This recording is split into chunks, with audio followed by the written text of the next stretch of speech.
पंतप्रधान नरेंद्र मोदी यांच्या हस्ते 16व्या रोजगार मेळाव्याअंतर्गत देशभरातल्या 51,000हून अधिक तरुणांना आज वितरित केली जाणार नियुक्तीपत्र.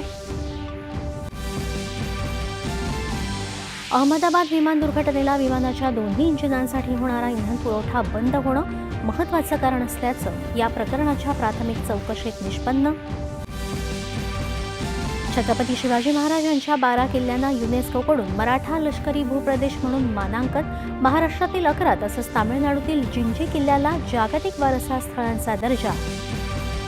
पंतप्रधान नरेंद्र मोदी यांच्याकडून कौतुक तर महाराष्ट्राच्या समृद्ध इतिहासाला जागतिक पटलावर मानाचं स्थान मिळणं हा अभिमानाचा क्षण असल्याची भावना मुख्यमंत्री देवेंद्र फडणवीस यांच्याकडून व्यक्त. महाराष्ट्र जनसुरक्षा विधेयक विधान परिषदेतही मंजूर. विधानसभेत विधेयकाला पाठिंबा दिल्यानंतर परिषदेत मात्र महाविकास आघाडीची विरोधाची भूमिका. देशांतर्गत विमानसेवा गुंतवणुकीचं आकर्षण असल्याचं सांगत राज्यात लवकरच 30 जिल्ह्यांपर्यंत विमानसेवेचा विस्तार करणार.